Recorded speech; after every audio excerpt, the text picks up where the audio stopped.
1960 m. balandžio 16 dieną prieš Velykų sekmadienį 25 metų mokytoja Irene Garza savo gimtajame Makaleno miestelyje, Teksaso valstijoje, išvažiavo į Šventosios širdies bažnyčią atlikti išpažinties. Ji pažadėjo savo mamai, kad ilgai neužtruks ir iš namų išvyko apie 6:30 valandos vakaro. Nemažai žmonių prisiminė matę, kaip Irene persižegno prieš eidama į bažnyčią. Kiti matė ją sėdinčią 5 eilėje su baltu šydu ant veido. Dar kiti prisiminė ją išpažinties eilėje. Tačiau tą naktį niekas nematė, kaip ji iš bažnyčios išėjo. Kai Irene tą vakarą negrįžo namo, jo šeima manė, kad galbūt jis įtraukė į pokalbį su kunigu ar kitu parapijiečiu ir nusprendė pasilikti mišiose, nes kartais taip darydavo. Bet kai atėjo 3 valanda ryto ir moters namie nebuvo nė ženklo, jie pradėjo nerimauti ir pranešė policijai, kad ji dingo. Velykų sekmadienį Irene automobilis vis dar tebestovėjo gatvėje šalia Šventosios širdies bažnyčios ir policija pradėjo ieškoti pradingusios mokytojos. Po 2 dienų kelio ruože buvo rastas vienišas smėlio spalvos aukštakulnis batas. Ir kai Irene šeima atpažino, kad ji avėjo tos pačius batus, tyrėjams suskambo pavojaus varpai ir jie sugriežtino savo paiešką. Jaunos moters dingimas paskatino tuo metu didžiausią ir plačiausią tyrimą žemutinio Rio Grandės slėnio istorijoje. Policija šukavo kiekvieną apylinkės centimetrą, ėjo per visus gyventojų namus teiraudamėsi apie dingusią mokytoją. Per paiešką jie rado šimtus užuominų, įskaitant vyrą, kuris grasino padavėjai, sakydamas, kad nužudė Irene ir kad ji bus kita. Apklaustas jis prisipažino, kad išgėrė per daug tekilos ir kvailai pajuokavo. Policija taip pat sulaukė skambučio iš nelaimės ištiktos moters, kuri teigė esanti Irene ir pasakė, kad ji buvo pagrobta ir uždaryta viename motelio kambaryje. Kai policija ten nuskubėjo, jie išsiaiškino, kad skambutis buvo tik nesveika apgaulė. Praėjus 5 dienoms po to, kai ji buvo paskutinį kartą matyta, Makaleno detektyvai sulaukė skambučio, kuriame buvo pranešta, jog kažkas plūduriuoja Antrosios gatvės kanale. Dešimtis Makaleno gyventojų pradėjo būriuotis prie kanalo ir tiesdami kaklus stebėjo, kai policija iš vandens traukė virve surištą brezento maišą. Tai buvo Irene Garza. Liudininkai matė, kaip išvyniojus jaunos moters kūną ant kanalo kranto, dešinėjos veido pusė buvo stipriai sumušta, o jos abi akys buvo nusėtos mėlynėmis. Vėliau skrodimas nustatė, kad jai buvo trenkta kietų daiktų ir moteris buvo uždusinta. Kūno skilimo būklė parodė, kad ji buvo mirusi mažiau nei prieš 4 dienas, todėl tyrėjai spėjo, kad iki nužudymo ji buvo apie dieną laikoma nelaisvėje. Patologai taip pat patvirtino, kad moteris buvo išžaginta. Per ateinančias savaitės policija apklausė apie 500 žmonių, įtraukiant šeimos narius, buvusius vaikinus, bendradarbius ir visus tuos, kurie matė Irene prieš pat jos dingimą. Buvo apklausti ir visi seksualiniai nusikaltėliai iš viso slėnio. Teorija, kurios daugelis atsisakė pripažinti, taip pat kilo ir policijai. Jei Irene paskutinį kartą buvo matyta bažnyčioje prieš pat išpažintį, ar dėl jos nužudymo kaltas galėjo būti kunigas? Šiems įtarimams pasklidus po miestelį, kitas kunigas netgi meldė didelės Šventosios širdies bendruomenės nesiklausyti ir neplatinti šių paskalų apie kunigą kaip jaunos moters žudiką. Ant kanalo kranto, netoli nuo tos vietos, kur buvo rastas Irene kūnas, policija taip pat aptiko vyriško 42-46 bato atspaudą, kuriame buvo įstrigusi aukos plaukų sruoga. Atspaudas nebuvo labai aiškus, tačiau detektyvai manė, kad jis priklausė tam, kas įmetė Irene kūną į kanalą prieš tai įgabenęs kokią tai transporto priemonę. Po kelių savaičių kanale, netoli kūno radimo vietos, buvo aptiktas skaidrių projektorius su ilgu juodu laidu. Tai buvo keistas atradimas, tad policija kreipėsi į visuomenę prašydama surasti jo savininką.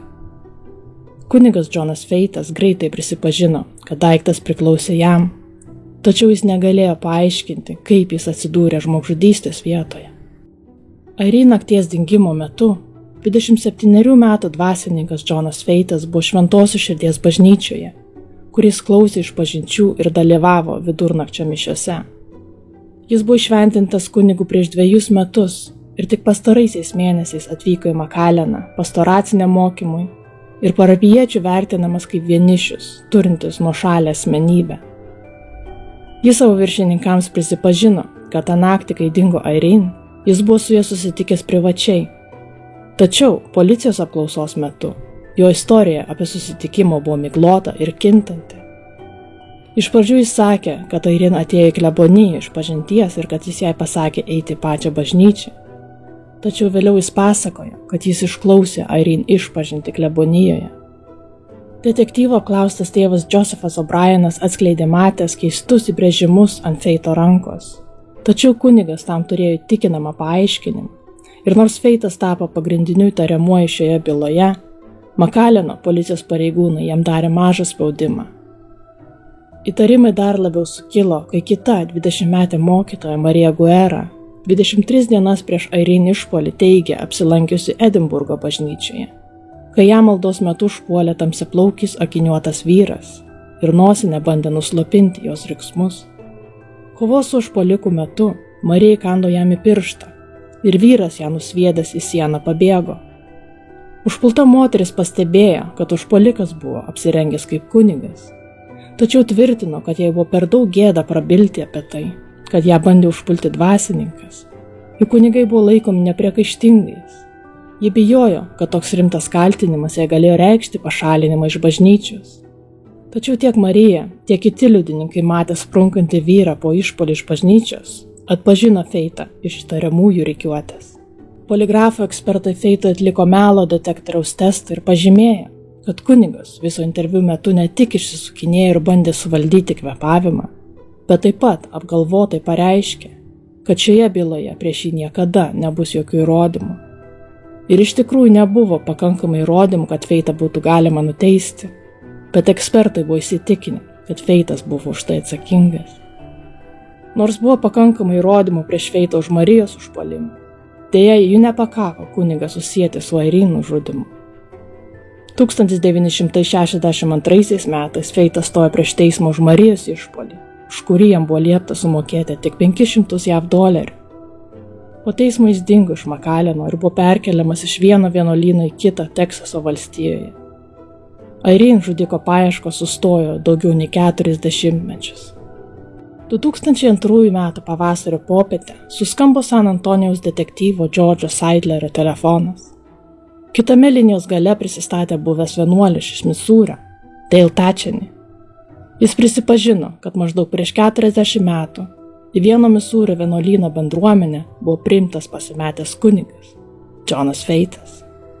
Tacheney tuo metu konsultavo vienuolius, tačiau viena išpažintis jam įstrigo atmintyje. Feitas prisipažino nužudęs moterį San Antonijoje per 1960 metų Velykas. Buvęs vienuolis buvo paprašytas atsiųsti detalų laišką, kuriame rašė, kaip kunigas Feitas nusivedė Irene klausyti išpažinties klebonijoje, o po jos moterį užpuolė, surišo ir užkišo jai burną. Feitas taip pat pareiškė, kad neva katalikų bažnyčia jau žinojo apie jo nusikaltimą, kuri apsaugojo jį nuo policijos ir kitų institucijų. Tačiau dėl neteisingų detalių pateikimo detektyvai iš pradžių negalėjo šio pranešimo susijęti su neišspręstomis bylomis. Praėjo dar kažkur 14 metų, kol visi bylos taškai buvo sujungti, kai naujai išrinktas apygardos prokuroras pažadėjo vėl atidaryti Irene bylą.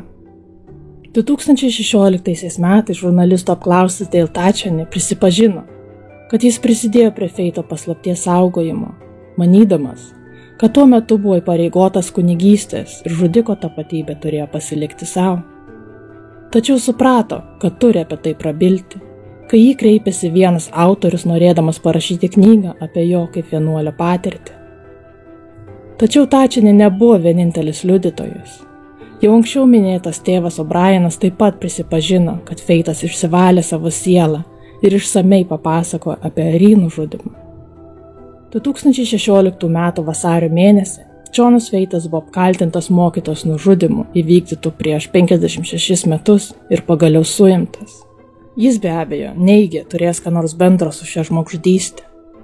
Per visą teismo procesą, prasidėjusį 2017 m. gruodžio 8, Feitas sėdėjo be emocijų. 3 teismo paskirti advokatai visai bandė sukelti abejonių dėl buvusio kunigo kaltės. Tačiau po 6 valandų svarstymų prisiekusieji vienbalsiai pripažino Feitą kaltu. Irene Garza pagaliau sulaukė teisingumo ir jos jau 87 metų sulaukė žudikas, buvęs kunigas, nuteistas kalėti iki savo gyvenimo pabaigos. Deja, prabuvo jis ten neilgai. Feitas mirė 2020 m. vasario 12. Ačiū labai, kad žiūrėjote. Iki kito karto.